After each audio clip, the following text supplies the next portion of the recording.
Mr. Robert Manchin, Managing Director of Gallup Europe, Mr. Paul Casaca, Executive Director of LessMeansMore. Ladies and gentlemen, welcome to the AIP Foundation and my gratitude for your presence.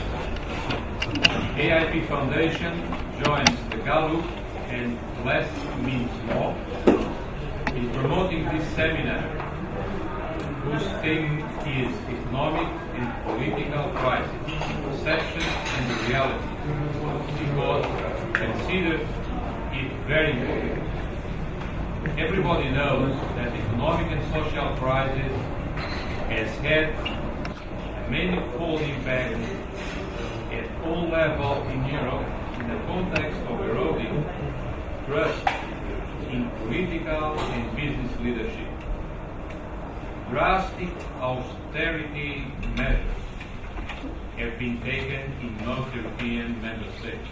In Portugal, in the context of the commitments with troika, these impacts are more difficult. In this context, it seems like a good time to take some distance and understand what the Portuguese citizen has gone through since the beginning of the crisis. What some of the expected and maybe less expected impacts were, and evaluate the options for a way out of the crisis.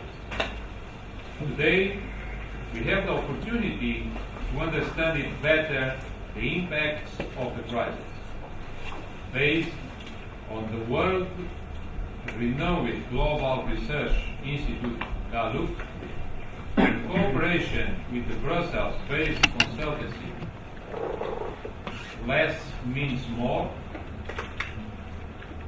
This study that Mr. Robert Manchin, Managing Director of Gallup, will present here is based on the World Pool data, which is a yearly survey conducted in more than 160 countries and covering a prospective sample of 98% of the world's adult population. The World Pool covers areas such as well-being, personal finance, safety and security, health, migration, good governance, confidence in leadership and in the economy, entrepreneurship, job creation, education, and global affairs.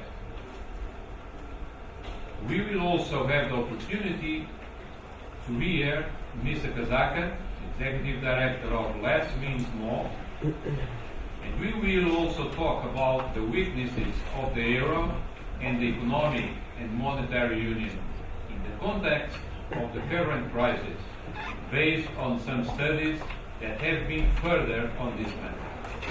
Thank you very much for your attention. Please. Okay, thank you. Thank you very much. First of all, apologize for two things. Speaking English, which is, it will be probably easier for you because my English is very bad, and so foreigners usually understand, maybe not the British.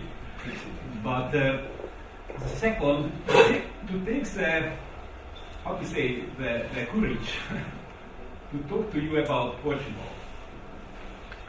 I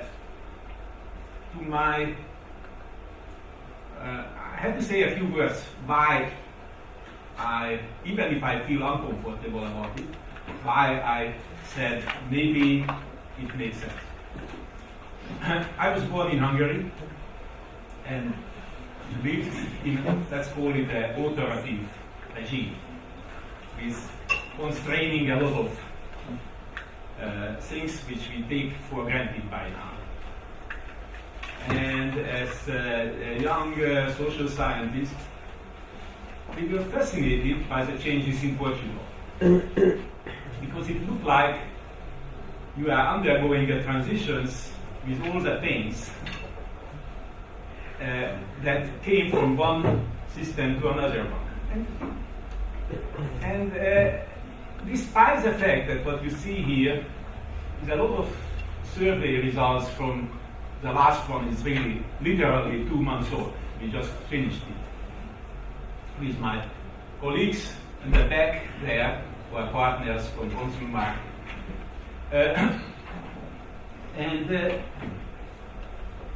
What we always noticed that there must be some deeper structural similarities. It's hard to say because no social scientist usually makes a connection. They make a connection between Mediterranean society, they are making the connections in the Iberian Peninsula, they make a lot of periphery versus center and so forth. But I couldn't stop being fascinated in the 1980s when we were looking at values differences and clusters of values. And the other one, which is a long series of surveys called Eurobarometer, where usually people are being asked not just political questions, but something a little bit beyond, like how is life, how satisfied are you with your life, and things like that. And it always crisis here, crisis there, big changes in employment rates, big progress. The Portuguese mentality, if I may say so, at least as they are answering a questions like how are you, how satisfied are you with your life, is very similar to my own country, which is one of the most pessimistic in measurement. And even worse, when we were just saying that, well, crisis is here, but not in the weather. The sun is shining. 8 years ago, I did a larger study on perception of weather. Perception of weather is a good indicator whether I see the sun shining outside or not. And maybe I see, everybody agrees that there is sunshine, but when I'm asking back, please remember in the last 30 days, how many days out of the 30 you had at least 2 hours of sunshine one morning? Guess what? The same countries, the same societies, the Danes, the Scandinavians, were reporting on the average 5 more sunny days than according to the official meteorological institutes of the countries, which I bought the data from to compare them, were claiming that they had some sunny days. And my own Hungarians and your own Portuguese were systematically always missed 8 days of sunshine. Can you believe that? So I repeated it again. I was thinking it's a mistake. But no, it's not a mistake. The basic outlook is very similar to the outlook of the singers, which are last night, where Paolo was taking to me. I couldn't quite understood the text, but I knew if I would ask a survey question on how is life, he wouldn't say like the American, oh, wonderful. No, they would say about a little bit more melancholy, it's a little bit more. So what I'm trying to say is that beyond the economic crisis and beyond the immediate political attitudes, it was to look at what I would call the cultural capital, not in the sense of whether your father did teach you foreign languages and spent in the schools, but in the more massive scale of what is in the culture, how we are seeing things. And that's really, in a sense, a big challenge to any politician, to anybody who is managing and trying to steer a society of how to create that needed energy which beyond the physical capital is needed in order to believe that A, there is a future, B, the future is better than today. 3, it was to work hard because the people around me are not corrupt and it was my effort because I can go ahead. All the things which the Americans were so successfully teaching their kids from the beginning, which they even call learned optimism in a sense. And I think this is something which is common in the countries which are in crisis. Which, let me put it this way, the societies which has experienced the greatest shock from the so let me just briefly explain to you what you will see here in the next 35 minutes, 40 minutes. What did you say? This is for the background. As you mentioned, we are doing something which is a little bit crazy, that we started to say, how can it be that we don't have a reliable comparative information what ultimately counts, how people live, how they live their life, how they... You have a lot of good surveys here and there, but not on the global scale in order to be comparable. So we started to do that with a methodology which is, for example, in Portugal, very early. One of the earliest countries in Europe where we couldn't reach the full Portuguese population over fixed line phones. Because even before the fixed line phone penetration reached total households in poorer areas and so forth, people switched to mobile phones. So what we are doing here, after a lot of experiments, in order to have reliable and quick data, we do random phone numbers. Random phone numbers means not from the phone books, because a lot of us are stopping our numbers to be listed in a phone book, and we want to reach everybody. So we do something what we call random digit dialing. And that means that we are about 60% of the people we reach over the mobile phone, 40% over the fixed line. I'm just giving you these numbers in order to understand what comes behind. And the way we are doing it in Africa, that we are looking at the latest official yearly demographic statistics, which is helping to know how the population is proportionally in the country. So the same proportion of people who live in Lisbon would be in our sample of 1,000. Same proportion who lives up in the north, in the various regions or in the islands, we are sampling them as well, and then we are creating an average. But of course, as with every average, what's behind the average is also very important. So these are the numbers. And what I'm doing here is to try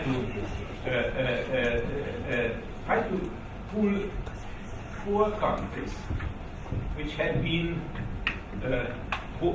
lumped together by and then we can discuss maybe after of what was the criteria of why picking up, because the difference between Portugal and Spain might have been very different if a couple of months difference bailing out Italian bonds or Spanish bonds versus not buying Portuguese bonds, and it had a lot of difference, but that's taken aside.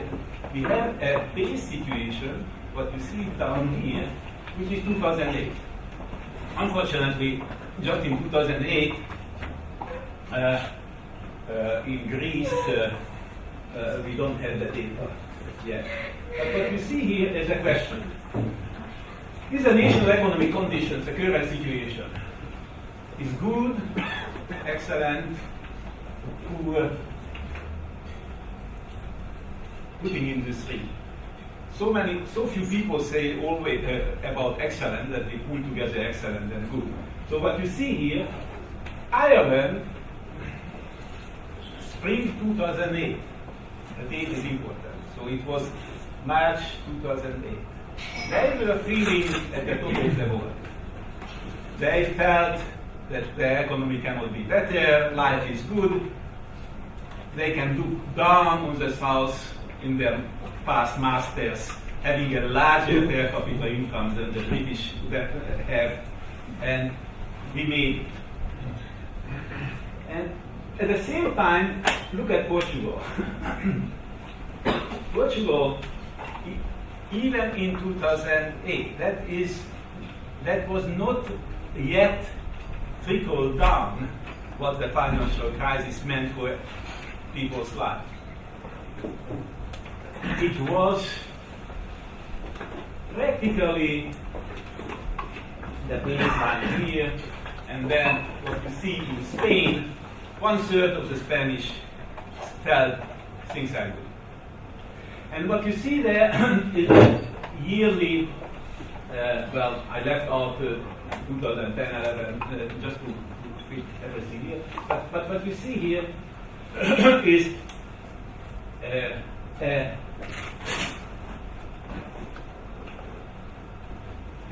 a gradual decline of those who are saying that life is fair, only fair. Even that is disappearing in Portugal year by year by year. The baseline, as I told you, is maybe a cultural fact. But the perception and change on that, what you see is not. Ireland, however, is coming back, while Greece is going absolutely down. And this is, you will see it's slide after slide after slides. The good news, there could be worse than what Portuguese society is, and that's, just look at Greece. But Portugal is between Spain and Greece, in a sense. And the outlook, if you are looking ahead, whether it's improving or not, is again very similar how you are judging the present situation, that very few people see hope or see the end of the tunnel. That's a 10% of the Portuguese who believe that the situations are improving. In Ireland, it's already up to 1/3. And of course, while you have 1/10 of every 10th of Portuguese are saying that things are improving, it's only 3% in Greece who see that is happening. Now, this is a lot of plots maybe you cannot quite see, so let me explain a little bit. Because Paulo asked me to put it in an even wider perspective than just the European ones. Okay, this is you have 160 or 140 countries, the individual dots. What you see there, that the red is Americas, blue, dark blue is Asia, green is Europe, yellow is the former Soviet Union countries, dark green is the Middle East, and then Sub-Saharan Africa. So what you see here is green dots are European countries. We have two things here. The more you go from left to right, the larger proportion of people are saying that I believe that the economy is getting better. So it is about not their own personal optimism, it's in a sense a trust in the industrialists who would deliver something, the economy will be better. And then there is something very, very personal on the other side, where instead of asking them to evaluate things, or how satisfied you are, they are asking a concrete question. Yesterday, think about yesterday. Did you worry a lot about yesterday? That's a kind of emotional well-being of the state. And what you see here is Austria Germany being down here, the least amount, even there, you have people who are worrying about, that's, ask my wife, she always worries about why I'm not worrying at all. Part of it is psychological, individual things. Part of it, however, is based on societal concepts. So what you see up there is really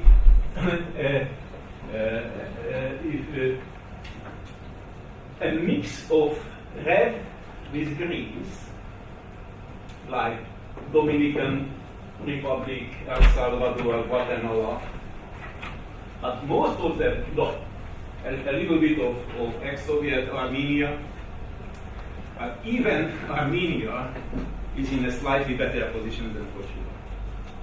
So the only things what you can compare to is more if you are comparing in the European context.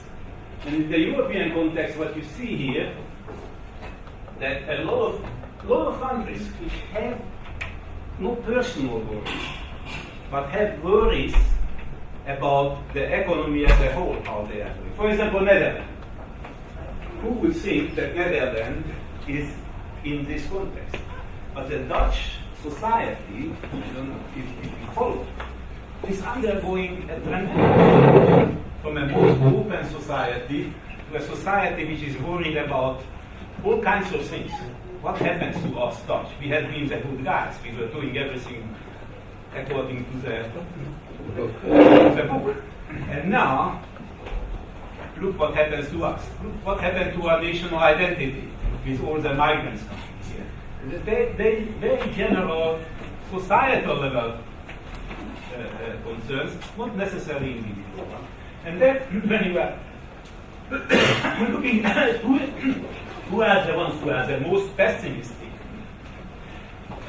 about the future of the economy, and at the same time worried a lot about in their personal life of yesterday.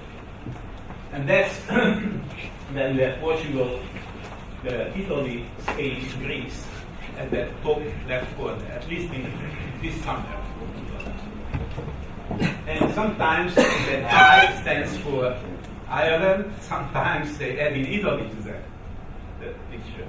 But what you see here, Ireland just moved out from that particular cluster of mental state by still believing that the economy will survive. They have a resilience going back to 50 years from crisis to crisis. I think that the Italians had more governments per year than any other European country. So it was when we are talking about Italian crisis, Italians are saying, oh, we just had 10 years of fantastic stable government. What do you mean? I'm joking, but you see what I'm saying. So in the psyche of the people, the resilience which builds up on historical experiences is a very important thing. And this will come back a little bit later, because what worries us based on the data, that how far this resilience can last. What is the breaking point of societies if you are too long in that particular segment? So that really erodes trust. We are talking about trust. But there are various social scientists like to call it social contract, something which is an underlying understanding. Like, we joined the European Union in order to be more safe in a larger unit. In exchange, they save us from certain things. Or I believe this party, if he gets to the government, he is promising he would provide jobs and solve this and that. And then, guess what? The governments cannot save and cannot solve certain things. And an excellent paper which I was just reading from Paulo, was really going beyond that, saying, well, it's not just the trust in the national governments which is important, but even in the in a more larger scale, in the supranational, in how the global regulation of economy and financial sector can be trusted that they would save us from all the consequences, what destruction they can do. And that's behind a lot of the trust data what we see. People are, yes, they don't trust banks usually. Actually interesting, in Portugal, the trust in banks are relatively higher than in some other countries who are in big crisis, like in Spain or in Greece. But in most countries, the breach of trust means that people realize that they cannot use their old structures anymore of providing security and safety. And that brings to all kinds of directions. By the way, the Gulbenkian Foundation in Lisbon funded a fascinating research series on old aftermaths. And they are arguing that there could be good and bad consequences of that, because people would realize that they have to provide more network social movements and do something themselves instead of just making us. So this is really what you see here, that in 2008 the trust in countries' leadership was highest in Spain among these groups of people, and now it is in Spain it's lowest, it's the same level than in Portugal, which went from 40 to 20, basically. Only every fifth person. Now, if excuse me for all the Kriegstracks here, but look at the red lines. The red lines are always talking about the relative level of trust of the given, in this case, the national government, how it changes. In Greece, you see it's going down all the way, while in Portugal it was quite high for some times and it went down. But the financial institution, this is something what I was referring. You still have, okay, not every, less than half of the people trust that, not over-emphasizing it, but compared to the 14% of the Greeks, or the 11% of Spanish, or even the 15% of the Irish didn't forgive their financial people, creating the mess that they did. They might see the government did a little bit better life of trying to negotiate what comes out of it, but not that. And then, talking about the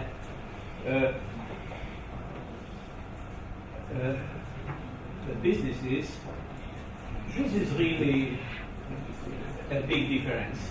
In most of the Mediterranean countries, people see businesses as being very productive, including Portugal.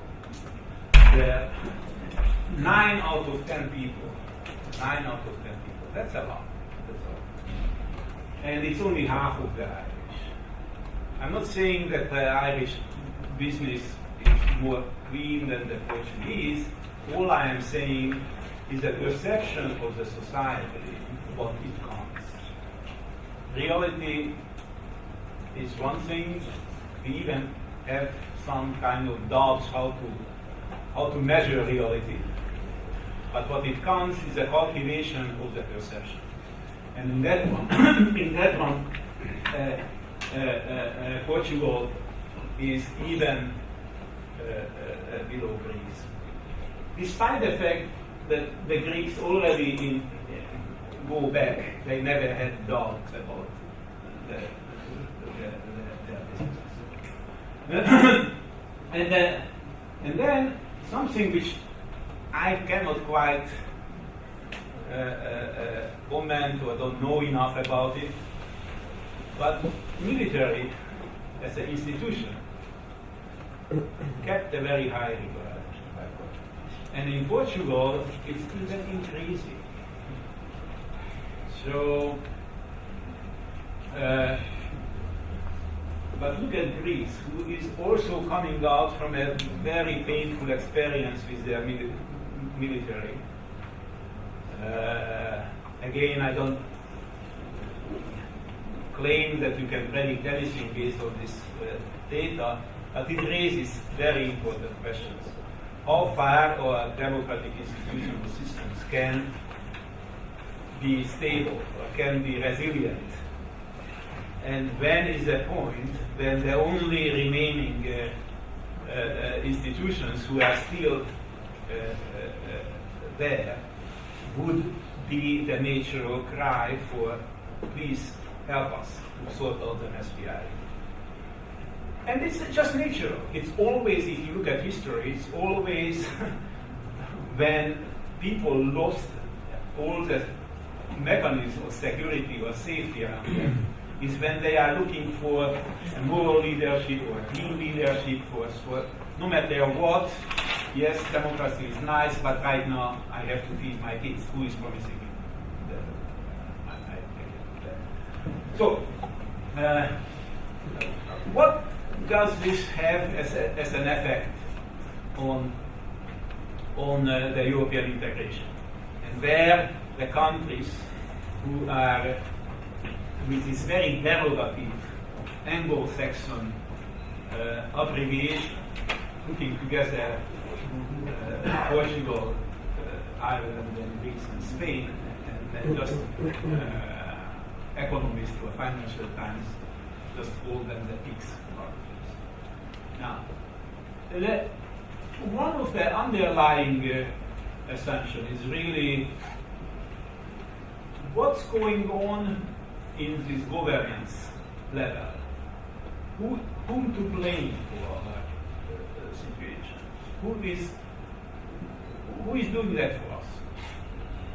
And there is a lot of cloud, a lot of blah blah, but most people see as a kind of, and then we have economists who might tell us otherwise that I am wrong, but they just see this is a French-German bank saving action, where they are trying to refund and save their capital. Might be wrong, but this is a popular perception in a lot of countries that this is what's going on.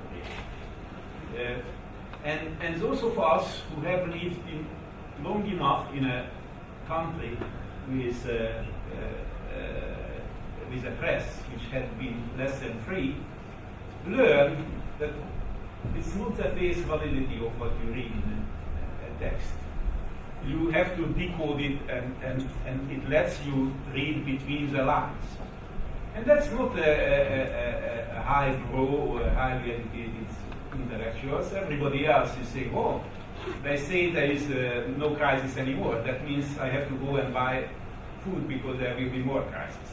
I mean, that's very different from Anglo-Saxon experience of the countries who have lived in that kind of thing.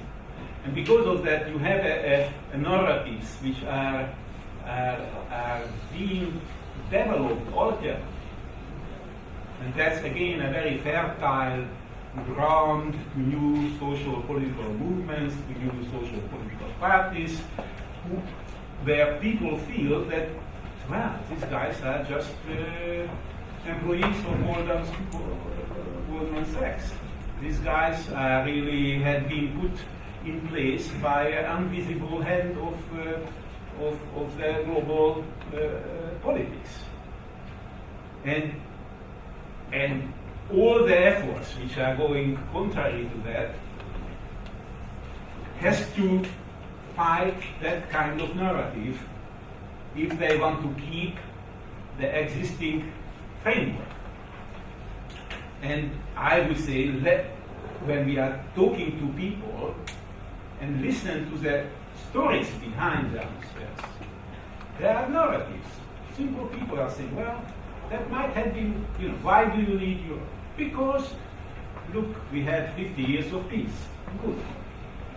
Try to tell that to my kids. I say, what are you talking about? Do you really think that the French and the Germans should each other? It's unimaginable to have the same kind of narratives which kept Europe for our generation alive, saying this is a value community of like-minded, peaceful people who, after centuries of fighting now, live peacefully and solidarity and helping out each other. That is really what is happening, is destroying that foundational narrative, that foundational myth, that foundational reason of why you want to have that. So we have to find, people are struggling to find different things, and this is really what you can see here in Portugal, for example, which in 2009, when it seemed like they need European Union, it was 46% of the Portuguese said that you need the EU approval, do you approve or not the leadership of Europe? And then it went down to around 30%. In Ireland, it was up in 70%, went down to Greece, 60%. I mean, that was still the year when the Greeks understood the European Union as a money transfer machine, where you had a middle class who were able to have stable jobs in government, public administration related things, which had been sustaining and catching up with the rest of it. Bitterly disappointed. And in Spain, it always also went from 16 to 30. Now, this is. I work in Brussels, so I really see that people are genuinely worried about these trends, because that means practically half of the underlying general sentiment. I'm not saying this is voting intention, I'm not saying anything else, but I'm saying that if you try to think that the EU project had always, on the average, about 50-55%, maximum 60% approval, and the sizable people who had their doubts. That core basis who had been going along with the project had been halved, more or less, in every society. And that will have some consequences, of course, because politicians are politicians in order to feel what's the mood out there, and they are torn between doing what they believe is good for the future versus what is good for their immediate future. And that needs compromises, and that needs new expressions. And I think less than the often mentioned radical parties, what is a real danger for this European project, more the emptying out of the middle, what is happening. So a basic agreement between the center right and the center left in most societies, that no matter what, we have to pull together, because Europe is in the global competition, our countries couldn't survive alone, we have to do something in order to, and we have to bring along our population and educate them and so forth. But that's very hard to do when you cannot provide rents in your population. And that is really creating. And in that one, what you see is suddenly Germany becoming the symbol of a lot of things. So instead of what used to be the French idea that let's incorporate Germany into the structures in order to control them, now they are inside, and you have not Germany in Europe, but a German Europe in a sense, where the conditions, where it's not good or bad. What I'm saying is that same thing, the German value system, how they perceive the morals, and how they interpret the narratives. That's the narrative which they are stubbornly insisting. Look at the banking union. Discussion on how far Portuguese, Italian, Spanish, whatever banks should be bailed in, as they say. Who is paying for that? And again, something was excellent exposition in this study. But where is the backstop? Who is the ultimate guarantee that a big bank fails, then somebody is paying for it? Of course, the banking sector is saying, well, it should be the public. Good. The Germans are now united in the new forming coalition agreement. Both the Social Democrats and the CDU agrees that no matter what the rest of Europe think about us, we do what is right, which means we are telling them that they should pay, not us. And that is creating a big friction, a big tension within Europe around the role of Germany and how they see it and what they are. It will be, again, just looking at the external balance sheets or the banking regulation, legal language and so forth, not solve the problem. At the end of the day, the experience of the people will have its impact. And that is really how they are evaluating their own situation. You know much better that Portugal was very successful, reaching a very high level of activity. That meant, even compared to other countries, Greece, or even Spain or Ireland, it had consistently been able to provide jobs and to include a larger proportion of the people than the other countries. And at the end of the day, that counts, because it gives a meaning to your life, it provides a basic security, and so forth. This is why the shock of unemployment is so high.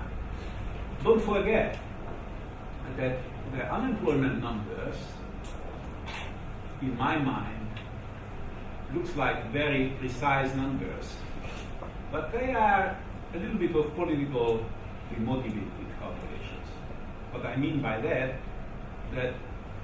the International Labour Organization definition of unemployment, which had been accepted by everybody, and this is what has been reported, is referring only those who are in the pool, so to speak. Those who are left outside of the activity rates are not counted in the unemployment rates. So if the unemployment rate is declining,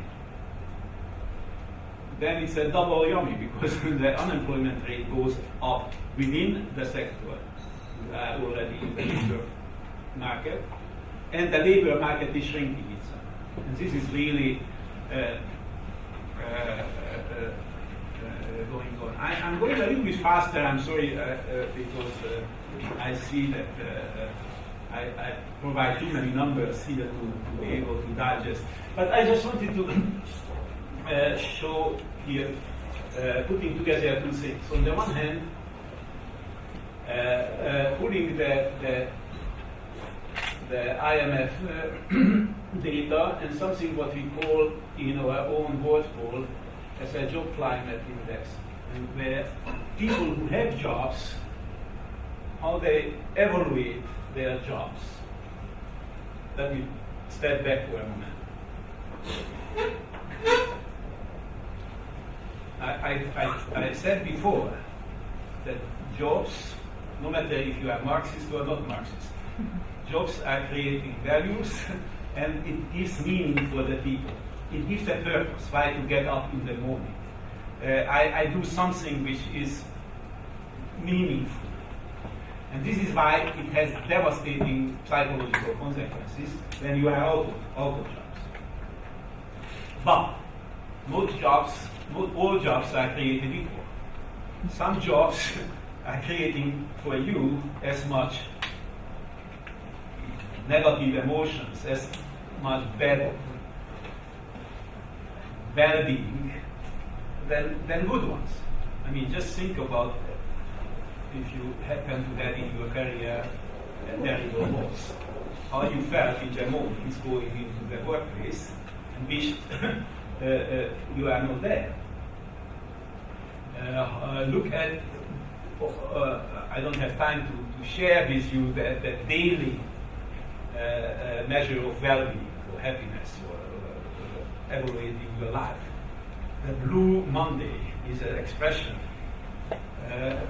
which usually drops the highest after being with your family and friends for a weekend, which gave you something in compensation what you have to endure in a job.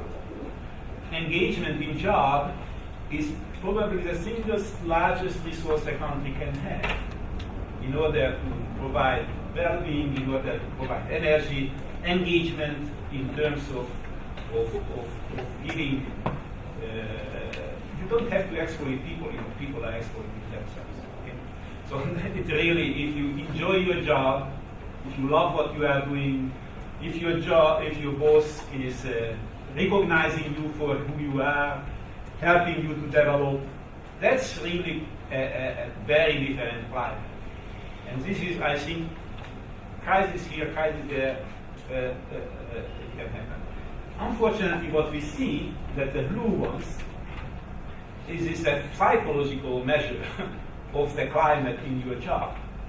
And most of it, of course, driven by insecurity in the job, by thinking that, okay, I might have a job now, but looking around, so many people are losing theirs, I don't know if I will have that.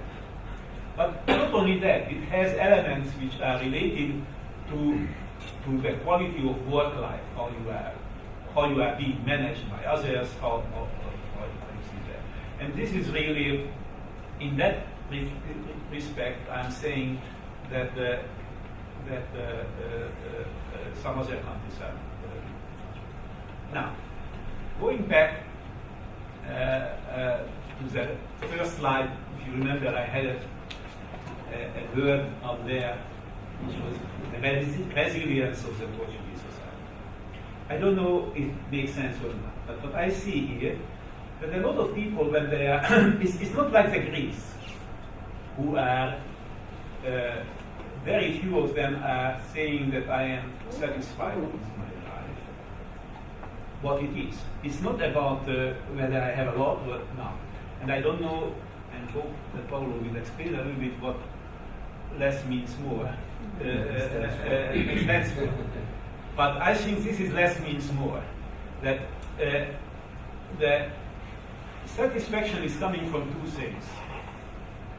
And there is a long tradition, not only in Christianity, but in Buddhism, in every place, that satisfaction, happiness, is not just external, it's internal as well. How do you cope what you have? Do you have the mechanism to be satisfied? Remember, Christ said something like, look at the birds. They don't worry, somebody will take care of them. But that needs trust as well. This is why. Right? But the Portuguese have, what you see, is fairly stable, almost like a cultural trait, a cultural feature, if you like, which are not reacting to the external changes the same way as in Greece it does. Again, I don't have explanation. It might be very interesting to do some deeper research and more things on that one. Well, so we have looked at that, and of course we have the male-female differences in most societies, not in Portugal, mind you, and probably because, I don't know, but the structure of the employment is probably such that they are not, but if you know, yes, the worst figures are, of course, if you are looking at the age, because this is about future. It's about a missing generation which would have consequences for 10, 20, 30 years, not just now. because if you don't start your life right, it's very hard to catch up later on. And these figures are a shame for anything what we stand for. It's very hard to argue if you let numbers like that happen, that the whole integrative framework is working or there's something which is there. So, again, looking at the Eurostat numbers of the real wages, you see the huge drop in gross wages and salaries. That's 2008, the end of 2012. And that is, you see the parallel line on experiential well-being. Yes, for a large proportion of the Portuguese society, real wages are such that it still counts to be able to buy the basic necessities. We were trying to look at a little bit of regional differences, but remember our data is only 1,000 a year, so it's very hard to have reliable numbers down to the regional level. But I think it would be very interesting and educational if we would try to look at not only at the Portuguese society as a whole, but try to see what are the regional differences. There is a way how we are measuring evaluated well-being, and that is we are asking people to imagine yourself in a ladder where 0 is the worst possible life and 10 is the best possible life you can imagine. And then we are asking them to please put yourself on that ladder where you feel you are right now. So it's really, it's not the absolute measure, but each person's mental imagination of what could be the best life for me. I am closer to that one, or I am closer to the worst possible life that I can imagine. And what you see here, that on the average, the Greeks had been up in 42, which is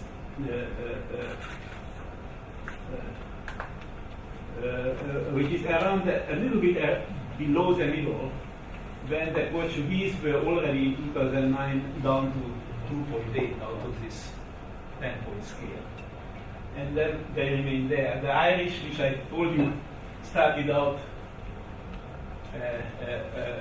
very high, and it's a very divided. But just to go back a little bit.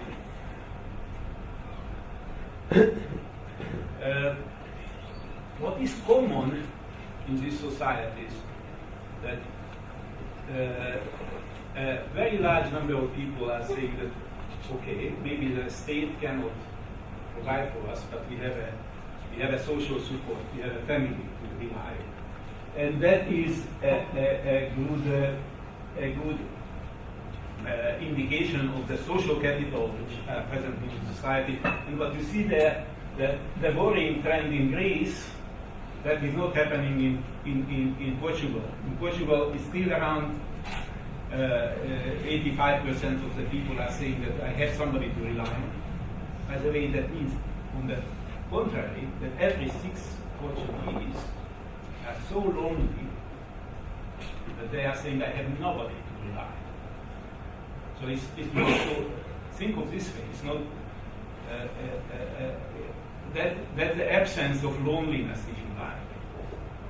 And what is happening in Greece, that this social network is disappearing because the families cannot help each other anymore.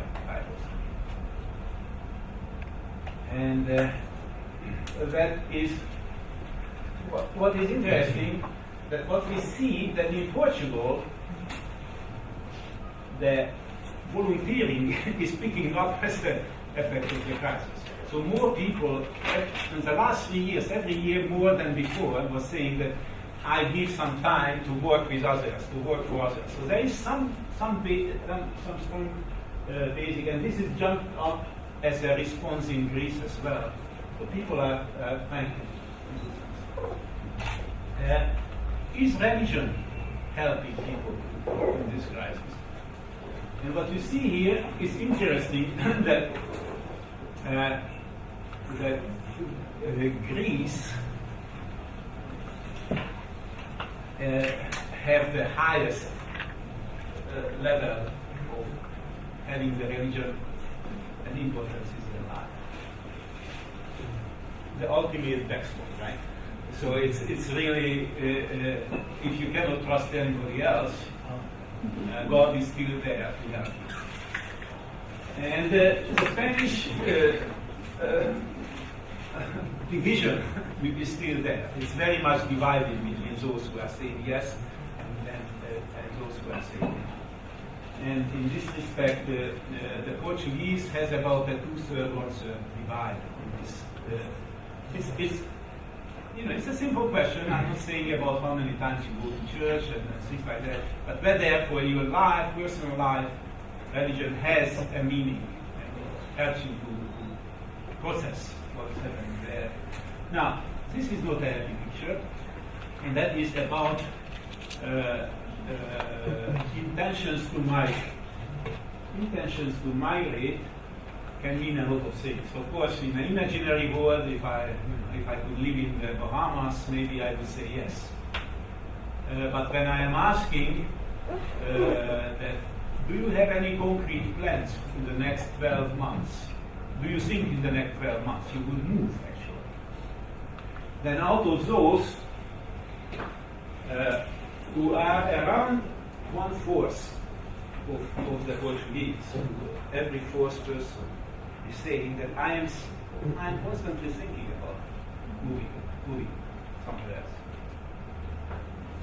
And we know, I don't have the breakdown here, but we know that after 45, people are realistic and don't even dream about it. Or some of them do.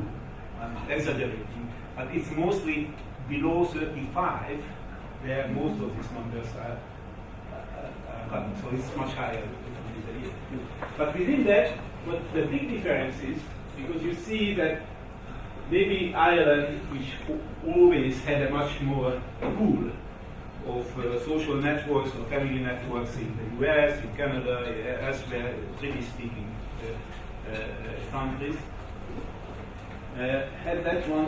Greeks also traditionally had large networks there, but the Portuguese have the highest proportion within that who are actually saying that in the next year I will do something, enough to do. And so we don't have final figures, so it's not about the border statistics. It's about what people are planning and what people are trying to do.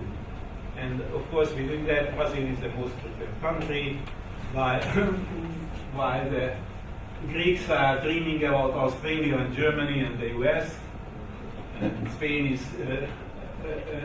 Ireland, of course, Australia, US, Canada. Australia is becoming a big market right now, because that's really where the action is.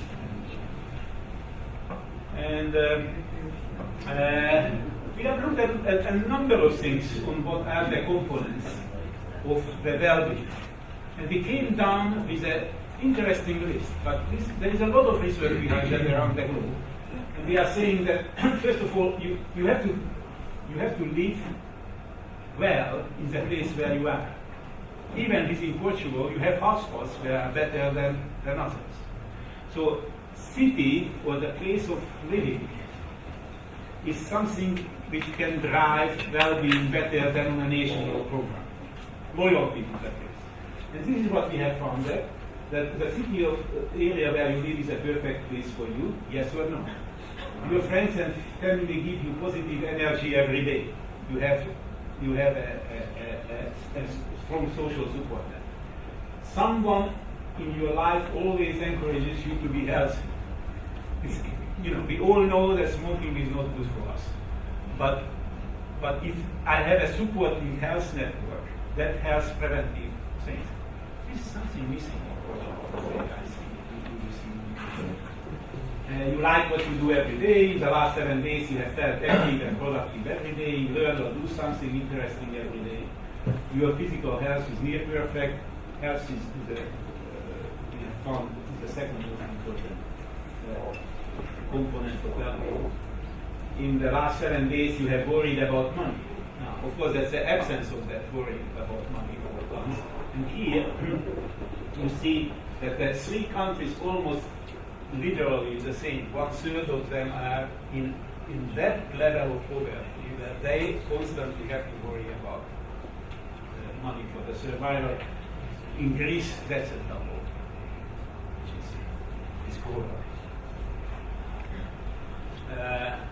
When I am asking about whether your life in 5 years from now will be better than today, remember the same ladder what I said, put yourself on a scale of 0 to 10, where you are today, and then we ask the same thing, where you will be 5 years from now. And what we are seeing here, the proportion of people who put themselves higher 5 years from now than today.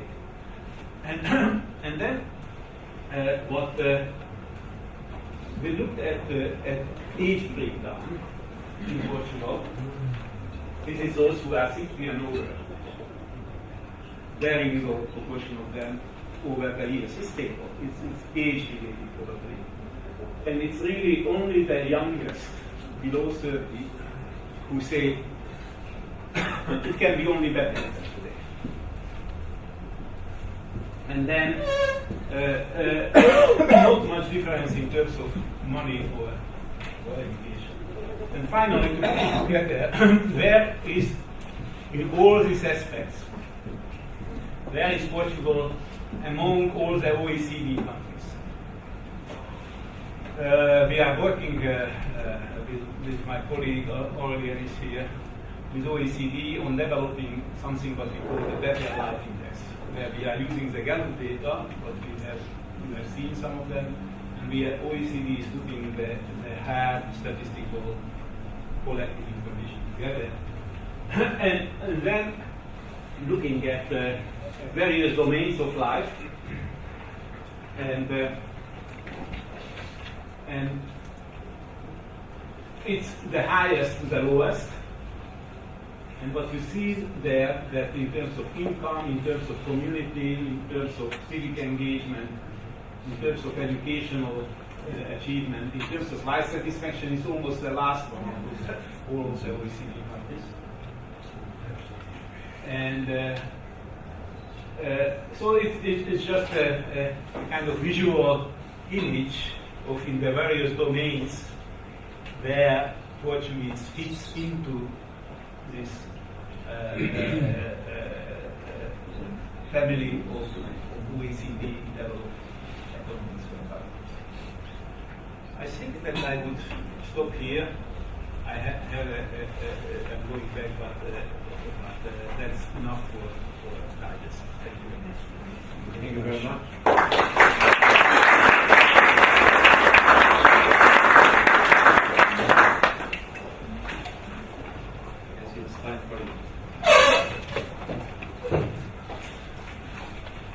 Muito bom dia a todas e a todos. Peço a indulgência dos meus compatriotas porque vão ter que me ouvir noutra língua que não a nossa.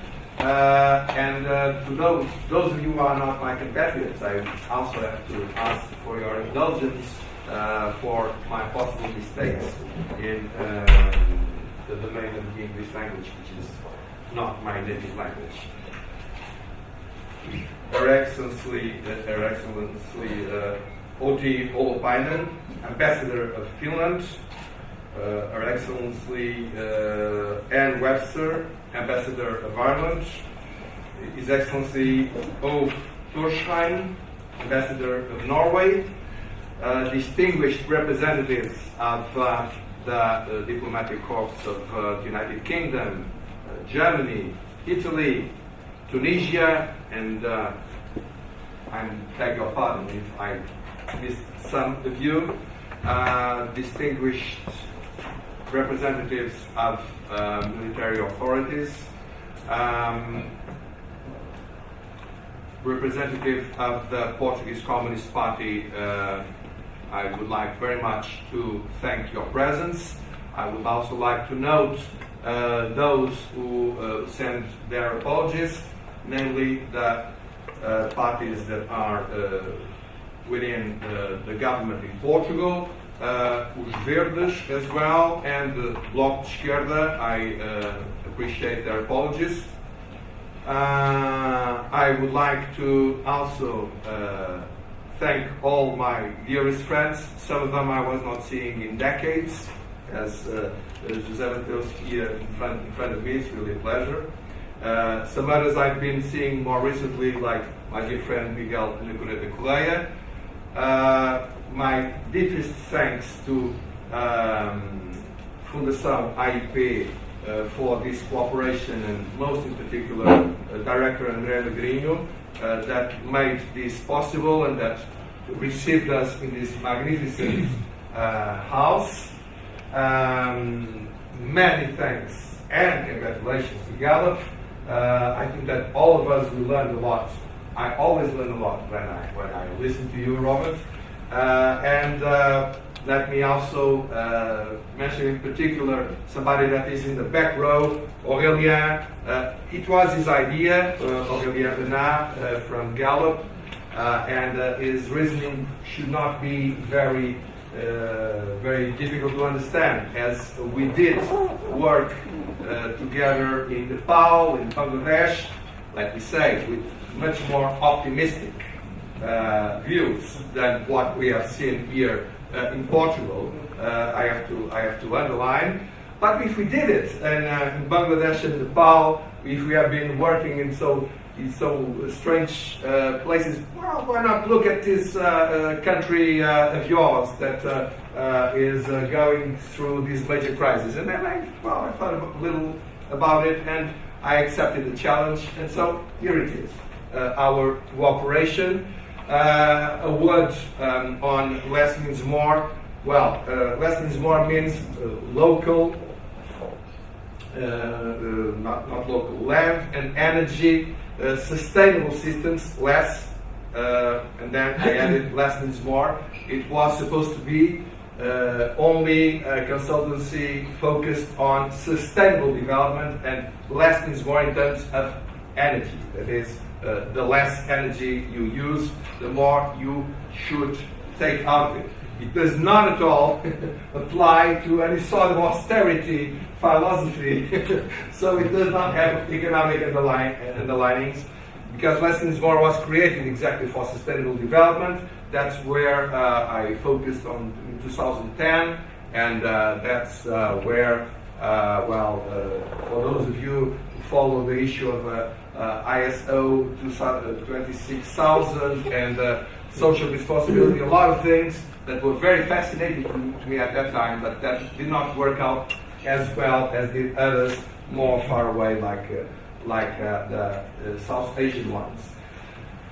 Thank you very much to those of you who are here helping me within associations where I am working as well. Nerea, that has co-authored a report on the Euro with me. Ekaterina Chirkova, who is my head in South Asia Democratic Forum, and that accepted to come here. Thank you very much.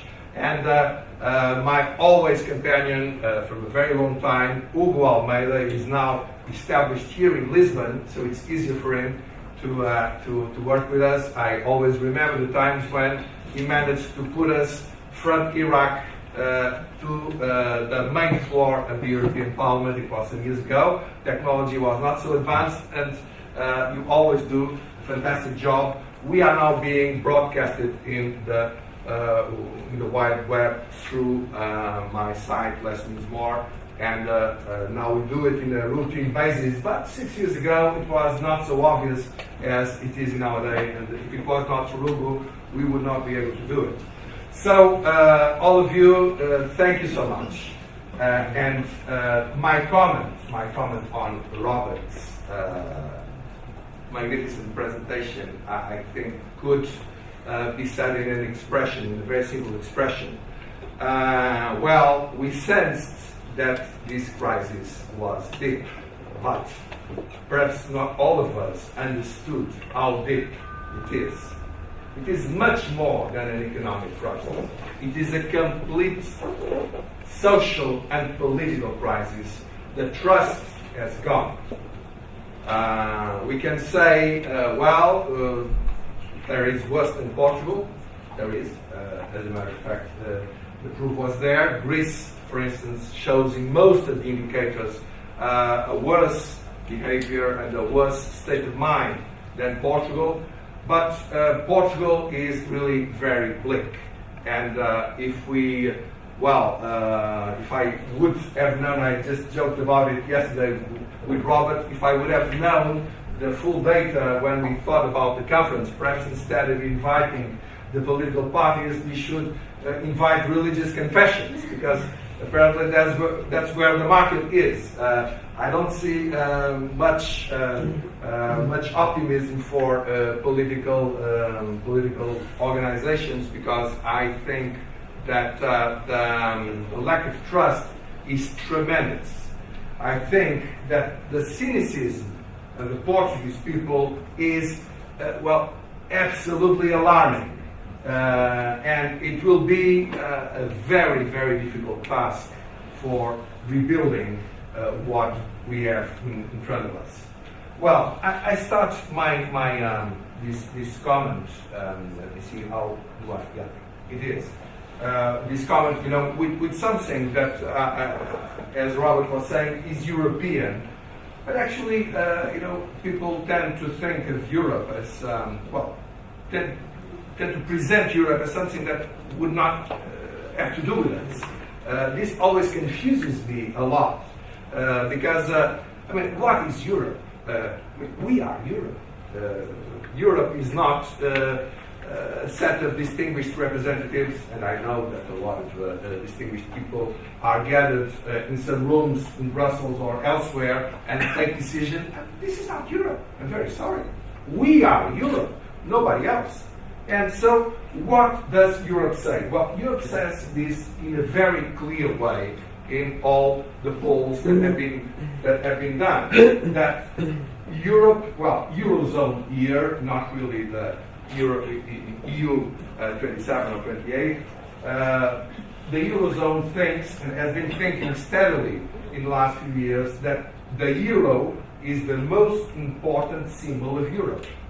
Most important. More than the political democratic system, more than the freedom of circulation, more than whatever else you might think. So it is really the most important symbolic and real mechanism as seen by the Europeans. At the same time, they have been saying, regarding unemployment, that this is the most important issue, more than all the others you can think of, and all the questions are listed, and they always go to the issue of unemployment or employment. And I would like to stress that this is particularly the case in Portugal. Portugal is perhaps the champion country where people say in absolutely massive terms, our issue is employment. Okay, so you would gather from this, Europe therefore is focused on employment. I mean, it should be so obvious that no question should be asked, because what I'm showing here is something that all European leader knows very well. It comes in the Eurobarometers, it comes in growth, and so you'd say, well, of course. So this is what European leaders are trying to do. No. I mean, the most important characteristic of the euro is exactly that it scraps employment as an objective of the monetary policy. Nobody else did it. Not the United States, not Canada, not Japan, not the United Kingdom, not to my knowledge. No other, for instance, I do not know how it works in Norway, but I doubt that the central bank of any developed Western country would have done a thing like that, to scrap employment as the main, together with stability of prices, the main objective of the monetary policy. But the euro did it. The euro did it, and in the past 5 years, when it was so obvious to the population, to the economists, to the public opinion, to whoever else, that the problem we are facing is not a problem of price stability. The problem we are facing is a problem of employment. Well, we saw 2 new treaties on economic and monetary policy, 2 new intergovernmental treaties, a reform of the Euro Treaty. Did it touch employment? No. Quite on the contrary. And we can demonstrate this.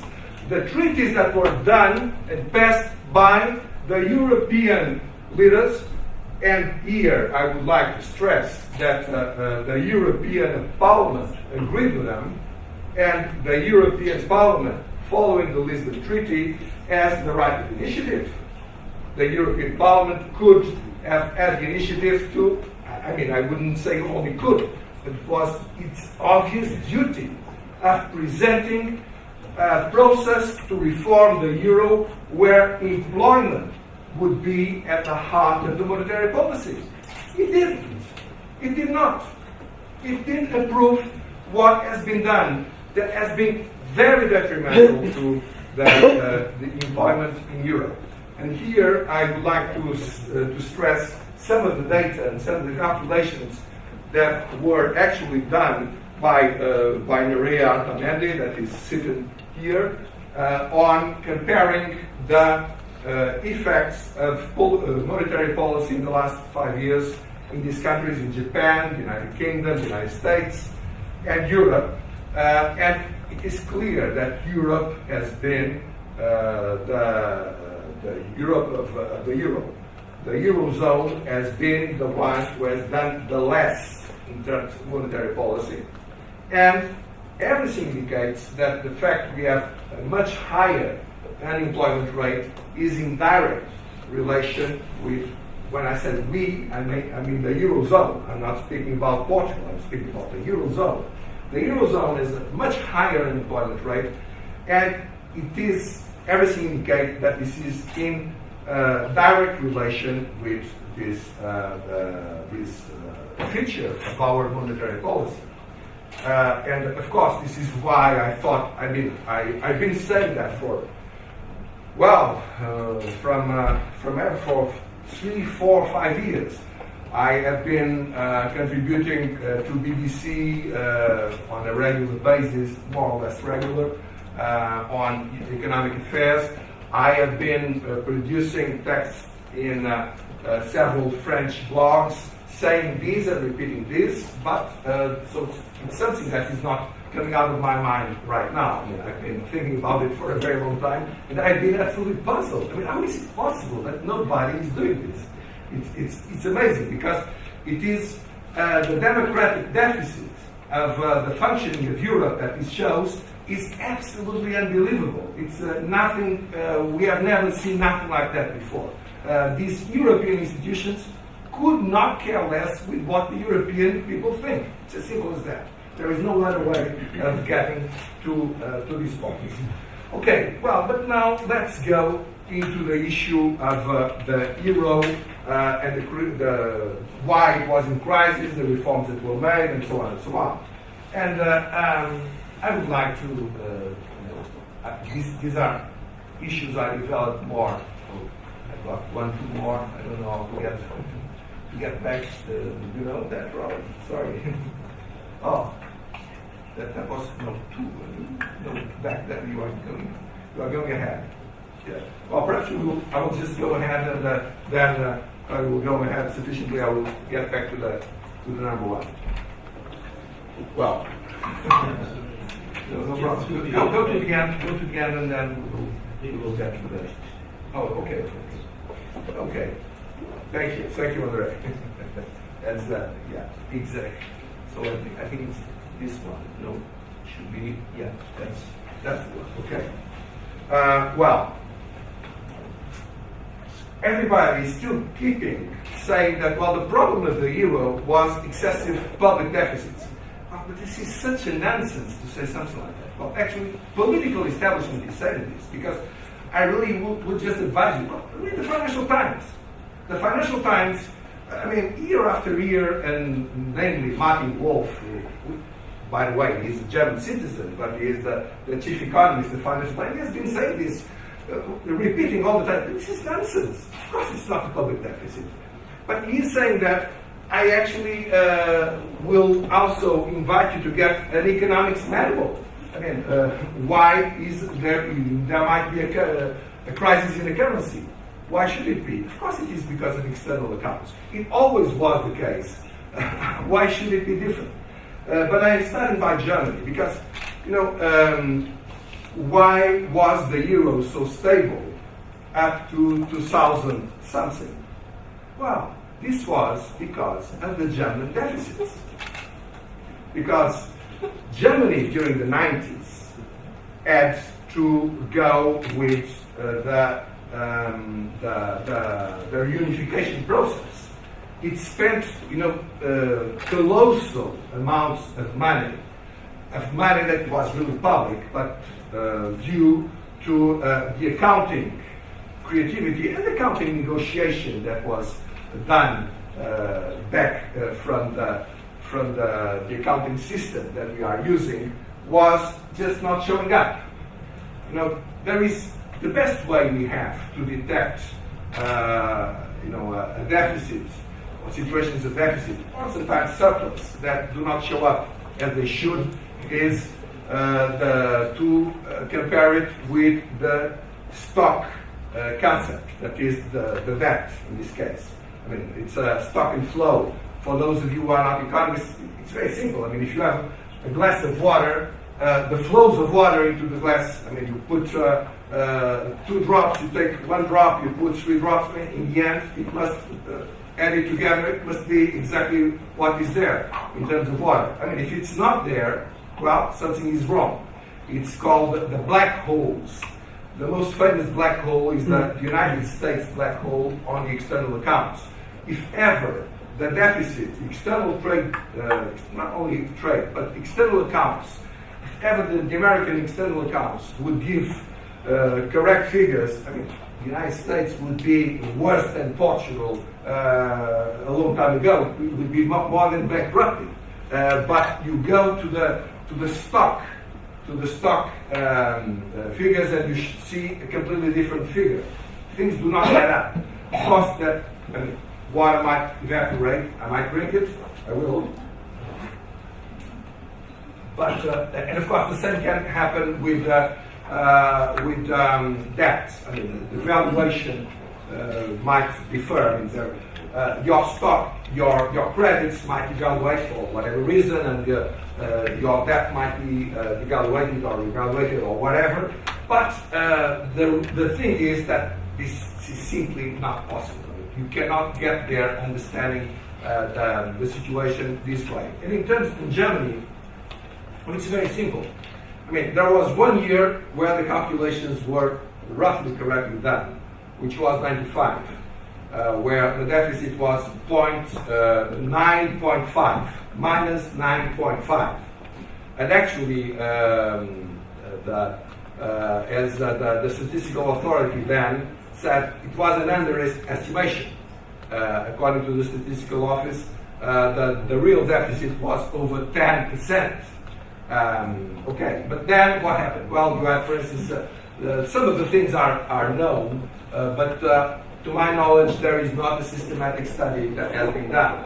Treuhand, for instance, was considered as a private company, so its enormous public deficit was not counted as a public deficit. It was counted like a deficit of a company. And what happens if you look at the long-term projections of the German figures, you see a debt, German debt that can never correspond to the deficit. It's much higher than what would happen if the correct deficits were the ones that were presented as such. Well, the case in Portugal is perhaps even more serious. Of course, it is much more serious than the one in Germany, because when Germany did it, actually Germany saved Europe in short term, because But it was this German deficit allowed the euro to be a stable country within. Of course, it was devaluating up to 2002, 2003, exactly because of this, because of the lack of muscle of the external accounts of the eurozone, that to a large extent depended on Germany. Germany had to massively put its resources on the reunification process, and so it's external. That's what you can see in the next one. Yeah, exactly. That's what you can see in the well, you could see in this one and in the next one. Here you can see that the deficit in the beginning of the surplus. I mean, Germany has been always a surplus external trade country, external accounts country. And this was the reason why that episodically you always had a revaluation of the Deutsche Mark and the devaluation of the French franc and not to mention the Portuguese escudo. By the way, the Portuguese escudo in 20 years, from 73 to 95, roughly 20 years, it went from under 10 escudos for a Deutsche Mark to 102 escudos for that Deutsche Mark. So 20 years, you see what it means, you know. And of course, this was the reflex of the external, of course, not of the public. I mean, the equation everyone has to keep in mind is that external accounts equals public plus private accounts. It's very simple. So when the Maastricht Treaty said, well, only public accounts are important, the rest you can forget about it. What does it mean? It means, well, forget about private accounts. And what are private accounts? The accounts of every family and companies and so forth. And how do they translate normally? Not necessarily like that, but most of the time, how do they translate normally in international relations? Through banking financial flows. So basically what Maastricht said was, well, private accounts, there is an invisible hand that will take care of them. Don't worry, be happy. Whatever your indebtedness level will be, the market will sort out the issue. But the public, no, that's Leviathan. It's a terrible monster that you have to keep in control, and so you cannot allow it to develop. And if you do that, you will have some accounts. And of course, this was not at all the case. What happened? You see, this is still, this is, in particular, the German reality. You see, it came from a situation of deficit from 91 to 95 in external accounts to an explosive superávit after 2000. This is due to a lot of things. The end of the most important reunification effort. The Agenda 2010 was absolutely fundamental to these results, and Germany became much more competitive than its neighbors, not to speak about the periphery. Then the difference is so amazing that the recipe for the explosion of the currency was quite obvious for a long time, since 2000. If you look more in detail to the next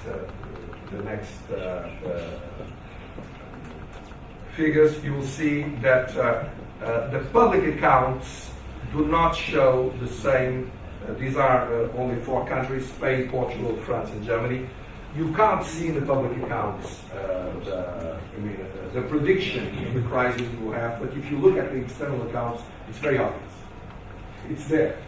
It's there. The way that Germany is going and Portugal and Spain are going, and to France, it's not it's not completely reassuring.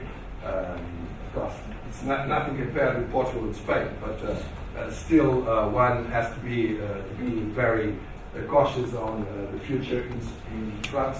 But it's obvious. This is the reason why the euro crisis. Of course, that this developed. Why? Because the freedom of flow of capital was complete, because the invisible hand would sort this out. This is nonsense, of course. It's simply nonsense. Nobody could seriously believe in it. And of course, it did not happen that way. What happened was, here I just make a presentation on the issue of the external accounts issue. I mean, this equation is the most obvious and simple and fundamental. I learned that long time ago in economics when I studied here in Lisbon. This is, I mean, if you don't see that, you see nothing. And what is Maastricht Treaty? The Maastricht Treaty, you just look at it. You have some articles that are pure poetry, if you want. They are useless. They say, well, we would like things to go better, growth and employment and whatever. And that you have precise limits and penalties and clauses on public accounts. These are absolutely, very, very tough and very serious. Here, there's another way of seeing, the increasing gap of external accounts between those countries. Latvia, for instance, was the country. I mean, actually, it suffered much more than Greece in economic terms. Latvia was the biggest crisis. Of course, I included here the Baltic states, although they are not part of the euro, because they pegged their currencies a long time ago. Now they are starting to be, but they were not at this time. And in practical terms, they were like being in the eurozone, but as they were not formally, they were the most fragile part of the system. They were the first currencies to be attacked in the crisis in 2008, where exactly the Latvian was the most important case, but Estonia as well, and Lithuania as well. And there, so this is the reason why the crisis is here. And so my issue is very simple. Either one says what the economic theory says, what the commentators and analysts of economists say, which is look at the external accounts. Do not look only at the public accounts, or the crises like the one we just lived are absolutely certain to repeat themselves. Absolutely certain. There is no way we can avoid it. Now I get into the issue of the Dutch black hole. We are really getting, I am also speaking a bit too much, so I'm not. Well, the Dutch black hole is really a very interesting issue because the Netherlands are supposed to be, they have the biggest surplus in Europe, actually in relative terms bigger than the German one, and still this does not show up in the stock. They should have, they should be now the creditors of the world, because after having decades of so big external surpluses, they should be the creditors of the world. They are not. Quite on the contrary. How is it? Well, this is only a possibility that I am advancing, but I am pretty certain it is because of the fiscal incentives you have to locate yourself in the Netherlands. That is, if a Portuguese company says that it is based in the Netherlands, and if it says that its brand is the cause of most of its profits, well, then its profits are registered here in the accounts as a revenue from a factor of production, so they will be accounted in the Netherlands. Most likely they will do it for optimizing their tax bill, that is, to pay as less taxes as possible. And of course that these companies that do that certainly will not have any reason why to keep the money in the Netherlands. Most likely it's only an artificial scriptural operation, and in real terms the money never got to the Netherlands in the first place. And so it disappears from there because This was not the intention to move the money to the Netherlands. And I'm convinced this is the cause. But I was very surprised to see that the academic research I could see was saying things like, oh, it should be because of the devaluation of the investments made by the Dutch investors, which is completely absurd. I mean, why should the Dutch be less intelligent and less perceptive of the value than the Germans or the British or anybody else? Why should their investments devaluate in such a way? And of course, there is no reason why for this. This is certainly not the answer. The answer will be found out, I think, when the fiscal impact will be studied. And this is exactly the same thing with the United States. Actually, the only country that, to my knowledge, have a lot of studies on the fiscal reasons why for black holes is China. In China, you have lots of public. You go to the Google, you go to the transparency, tax transparency organizations, and you see a lot of studies on China. But I am convinced that China is certainly not an exception. It is the rule. Either we tackle this issue of tax harmonization. Of course, when I speak about tax harmonization, I can imagine that especially our dear Irish friends would be very nervous. But there must be some sort of deal and agreement on taxing capital. If there is not, monetary union will not be possible. I am absolutely convinced, and that's why that's one of the major arguments I am developing there.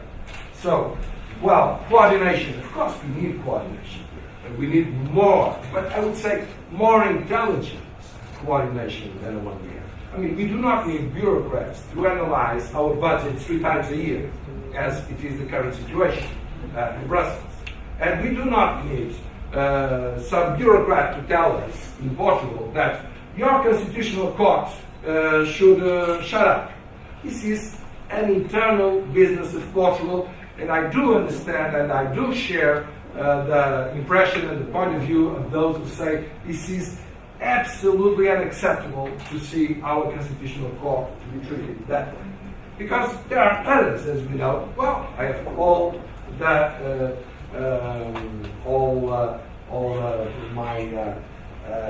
I think that they have been doing some of their work has been really outstanding.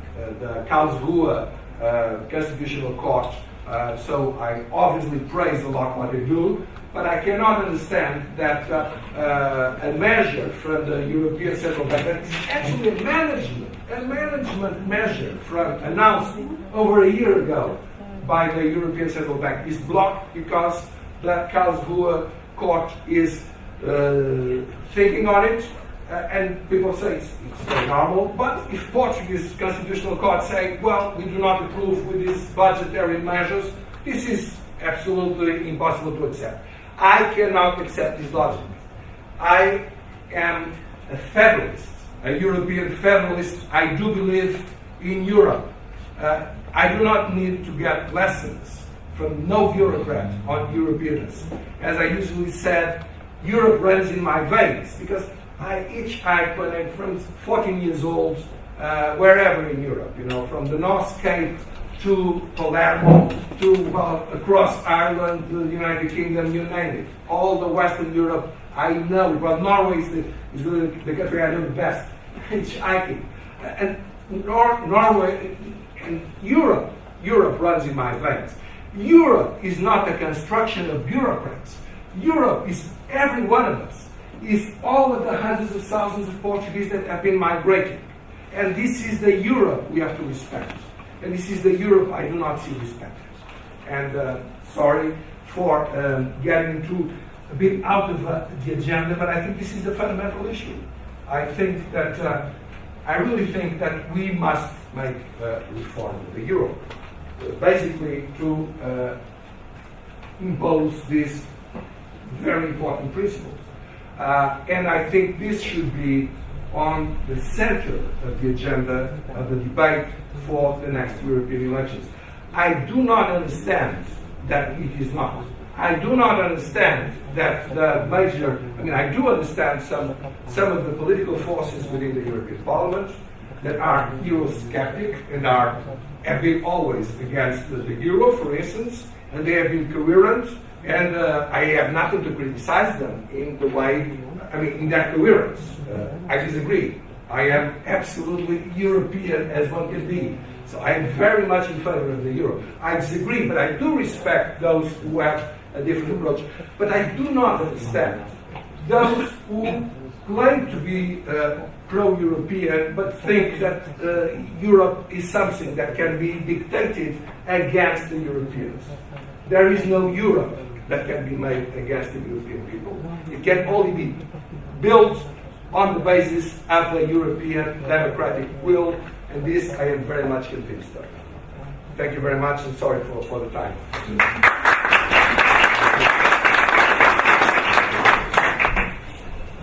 Now I guess it is time to open the debate. For that, let me just thank you very much for your excellent presentation. I guess that you had a lot of questions. I myself have to leave at 12 o'clock, so I think everything will be upstairs, but I'm ready to here. If you agree, I will pass the word immediately to the audience. Please, questions?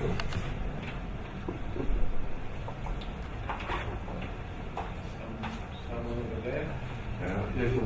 Okay, no mind. So, Could you present yourself? Yes, my name is Francesco Franco. I'm an Italian from PI. I teach here at the Nova Business School of Economics. I wanted to give a general comment to your presentation. I think it will be time to shift from this narrative approach to a more conversational one, because narrative tends to dramatize a lot. Let me give you an example. I think you build on a fair point, which is the confusion between government and national debt. This is an objective point, and it's national debt that matters. But for the rest of your conversation, your narrative, not the conversation, I think you missed objectivity in the rest of the conversation. Regarding mandates of central banks, actually maybe only the US has an employment mandate. Canada does not have a mandate. New Zealand doesn't have a mandate. In Europe, we shifted from, those type of mandates a long time ago. I'm not saying it's right or wrong, but it is a fact. Even the UK doesn't have an employment mandate. No, you have in the mandate, if you read the mandate, something that says you might fine-tune the economy, but principal mandates are typically inflation targeting mandates for the last 15 years. Then the German reunification. Well, certainly there was a fiscal expansion shock, but it was coupled with a monetary restrictive shock, very strong. So you cannot just miss that part of the analysis, which is what created the problems, for instance, in my country. Evaluation effects are objective. It's not that they are fictional. If you have your debt in dollars and the dollar depreciate or appreciate, it changes. So it's not that the international investment position of the US is the accumulation of the current account. It's what it's worth. The debt is in dollars. Yes, the debt is in dollars. The dollars changes value. It's, of course. Think about the Netherlands poll you were saying. Imagine you have a Portuguese company, is worth €9 on the stock market per stock, and it's part of the investment position in the Netherlands, and then it's worth 90 cents. That was not a Dutch that was doing a bad investment. It was just people that placed the company there that now are worth 10 times less. But still, it appears in the valuation effect. It's worth 90 cents and not $90 or €9. On German competitiveness, well, the German did a lot of structural reform, which Schroeder in 2003 did really need. A medium-term, long-term structural reform agenda, which at the end is what matters for competitiveness. And work fine. I think poetry is still useful. Sorry, poetry can be still useful. On the first presentation, I thought there was a lot of insight, but I spoke too much. No, thank you so much for your comments. Starting by the Dutch black hole, it is treated on the IMF. The expression was created by the IMF itself, and it is treated in a report of the IMF. And I'm sorry, you are not right. No, it's a puzzle. I know the report. It's a puzzle because why? It's not a puzzle. It is a reality that this black hole exists, and if there would be any sort of valuation that would explain that, this would have been tackled by the IMF that says no, there is no such an explanation. It is a black hole, and although they do not say it is because of any fiscal issues, but they certainly put away the interpretation you are doing. Regarding the American hole, there you have a lot already of studies. None of them goes to the fiscal issue. That's what I said. But that there is a black hole in the United States. Oh, come on! You have I don't know how many studies that prove that what you just said it's not true. Simple as that. It's not true. The difference between the deficits and debt has nothing to do with the valuation of the dollar. You cannot understand it, and you cannot get to this conclusion. This is something that is not being debated. What I see of some reference. No, I can. I mean, you will find a lot here, but you just have to Google it, and you will certainly see a lot of them. I mean, the existence of the black hole in the United States is acknowledged by a very huge variety of authors. What I said, nobody studied, was the fiscal reason, explanation for it. So this is what I advanced as a possibility. Because the rest of it is a matter of reading. I mean, I said nothing new. It's only a matter of reading what is published already. That is very clear on the question. So you missed completely the point when you spoke about the expansionary monetary policy and the external, the public versus external accounts. Contraction. You missed absolutely the point. No, because this is. Let me, and thank you so much, because it shows that perhaps I was not clear on my presentation. When you have the monetary union, the big problem of the cohesion of the monetary union is the fact that you might have countries with superavits, surplus on one side, and deficits on the other side. So the problem is that right now, and for a long time, since 2000, there is a completely diverse way. No, Germany, I think please let me now. Yes, but yes, so please let me speak. But you cannot be something wrong. Can you allow me? Okay, thank you so much. So this is the reason why there might be a crisis within the euro. The monetary policy has nothing to do with it. It has nothing to do with the crisis. I mean, it might be expansionary, it might be recessive. Of course, it will have an impact in employment. But as long as it does not provoke any different behavior on external accounts, you will have no internal crisis. Because what we are witnessing now is an intense internal crisis, where some countries would have, if there would not be a common currency, their currency would have been evaluated very, very much, as it was in the past, and some others would be reevaluated. And so, if you don't have it, you must, you have a problem. I mean, you must cope with this problem, and this problem itself has nothing to do with monetary policy. So, regarding the other issue, there you have some points. The Canadian or for instance, the Japanese constitution or the mandate as such on the monetary policy does not say black and white as the Americans say, employment. The American is the only one that says employment and price stability. There you are absolutely right. But the difference is that in Japan, as you saw, or even in Canada, or even in the United Kingdom, you saw that there is the possibility of the management of the central banks to go for employment and go for stability, whereas within Europe this is not the case. And we are seeing it right now, that the Constitutional Court of Germany did not allow it.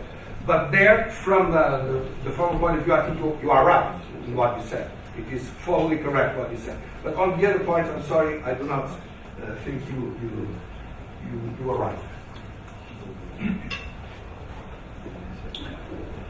My name is sorry. Oh, she's I'm sorry. In this country, we have the habit, ladies first. This is not the case. Because she was mentioning before. Let me just say one very, very simple thing that I agree with. I guess that one of the beauty of this discussion is to hear different opinions. It's not a question of whether I'm right or I'm wrong. And I appreciate very much the questions and the answers, but this is really the beauty of the discussion. Thank you very much. Please. Ambassador of Finland, and I would have a question to Mr. Mancini. Thank you for showing very interesting data, and you referred several times to the resilience and say that it shows the pictures are worrisome because you don't know how long the resilience will actually last. So how do you see, based on this data, how do you see the future, the next steps?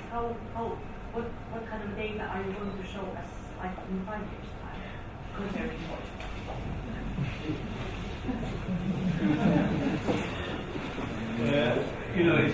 It's always easier to explain things which happened in the past.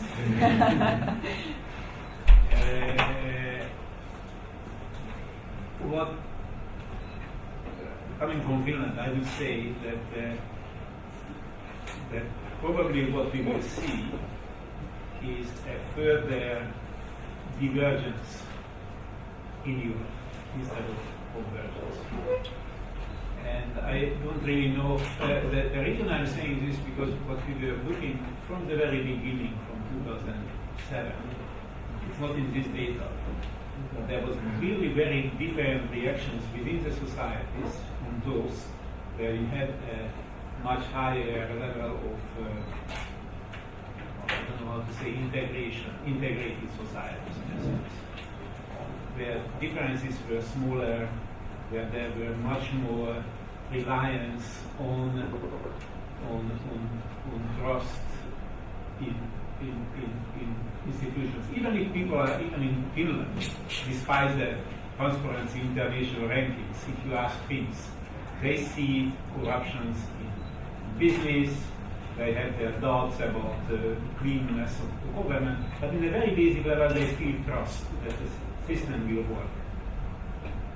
And what we see that there is a kind of systematic decline, or a decline of people are becoming more individualistic or family-oriented instead of system level trust. And I think what Paulo is arguing is that some of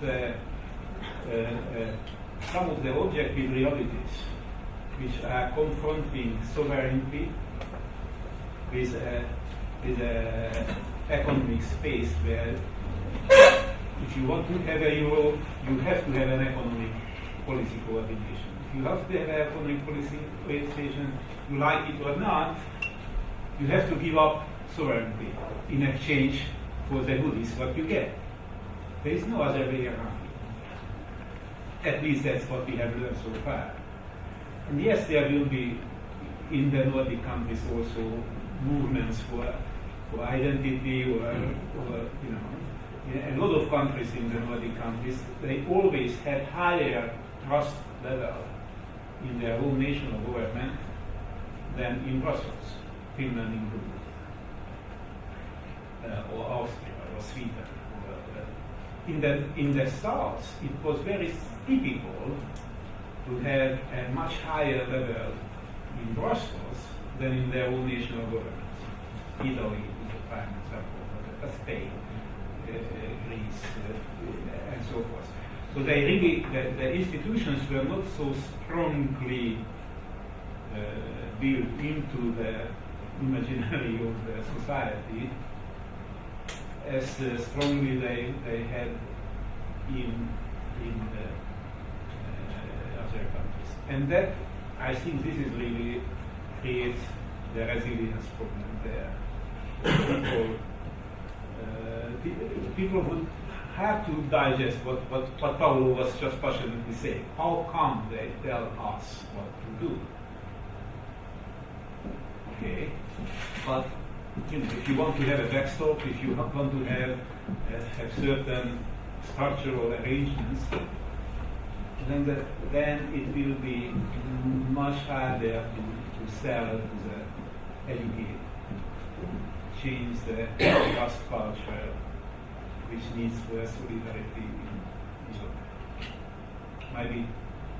Maybe not clear enough, but what I'm saying that you have differences between the mechanism which creates a European solidarity system, which is beyond the common market mentality, which is a shared culture. Economy is based on culture at the end of the day. And that common culture is not there because we were always thinking in very Marxist terms. Let's do the base first and the superstructure will follow. And we have to learn that no, probably it's the other way around. If you have a common shared value system which says this is good, this is bad, this is how we do things here, I can trust that he will behave the same way as I expect him to behave, then you can have a governance, common governance. It's getting too diverse. It might be that you will have a core number of Eurozone and the rest, where you would have a new institutional framework where the Germans would negotiate one by contracts.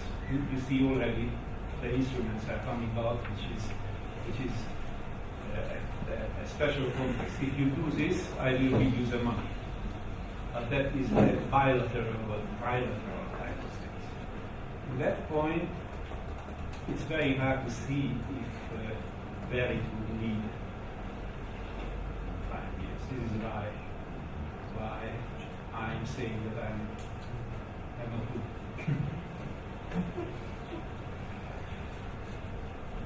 Question? Yes. My name is Jorge Bertram. I'm an American. I've been living here in Portugal for 17 years. Before that, I was in Argentina, which I studied the hyperinflation environment and the Gallup board. Two questions here I have regarding the euro and the effect it had on the mark. Obviously, they were the ones who benefited the most to the fact that they avoided overvaluation of the currency. Therefore, they were able to export more. So I think we're missing that point there. I think that they're the biggest, for one of the biggest there. Second, apart from the U.S., please do not confuse the QE mandate with the mandate of the Federal Reserve for many years, because since Volcker, their mandate was to control inflation. Employment is only a result of the situation, political situation. And that's why you read the minutes of yesterday. It's very simple there.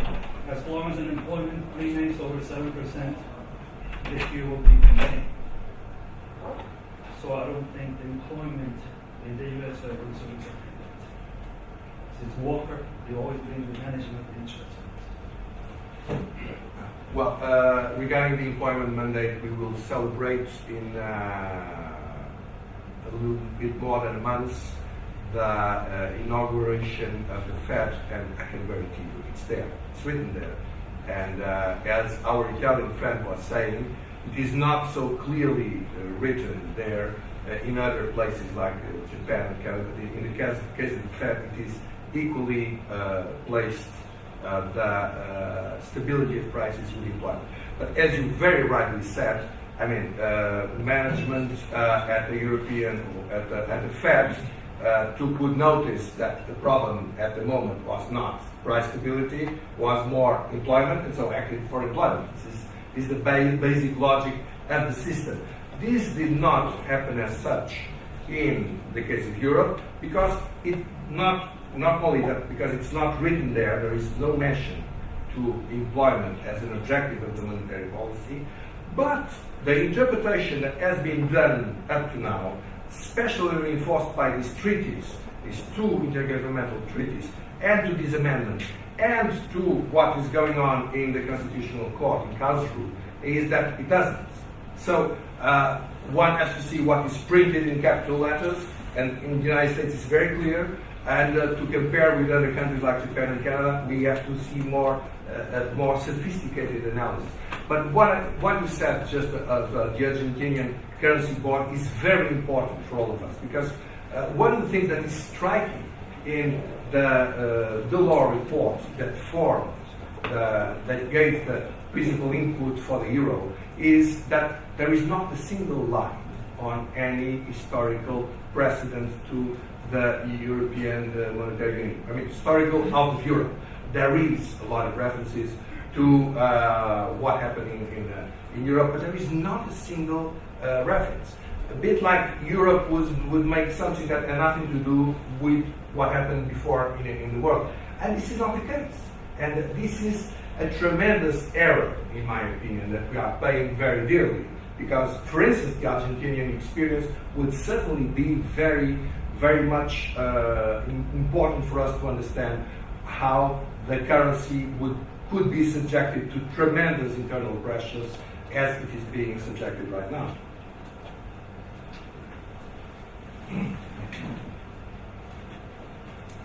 Questions?